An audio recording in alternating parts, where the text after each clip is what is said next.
America ने Iran को हूसियों की मदद बंद न करने पर संगीन नताइज से खबरदार कर दिया। ईरान ने भी अमेरिका को जवाबी कार्रवाइयों की धमकी दे दी है। अमेरिका ने खबरदार किया कि हूसियों की मदद बंद न करने पर वो नरमी नहीं बरतेंगे।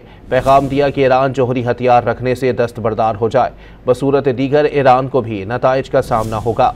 दूसरी जानिब ईरानी पासदारान इनकलाब के सरबराह हुसैन सलामी ने वाज़ेह किया है कि ईरान जंग शुरू नहीं करेगा, ताहम अगर जंग मुसल्लत की गई तो फैसला कुन जवाब दिया जाएगा। अमेरिका ने ईरान को हूसियों की मदद बंद न करने पर संगीन नताइज से खबरदार कर दिया। ईरान ने भी अमेरिका को जवाबी कार्रवाइयों की धमकी दे दी है। अमेरिका ने खबरदार किया कि हूसियों की मदद बंद न करने पर वो नरमी नहीं बरतेंगे। पैगाम दिया कि ईरान जौहरी हथियार रखने से दस्तबरदार हो जाए, बसूरत दीगर ईरान को भी नताइज का सामना होगा। दूसरी जानिब ईरानी पासदारान इनकलाब के सरबराह हुसैन सलामी ने वाज़ेह किया है कि ईरान जंग शुरू नहीं करेगा, ताहम अगर जंग मुसल्लत की गई तो फैसला कुन जवाब दिया जाएगा।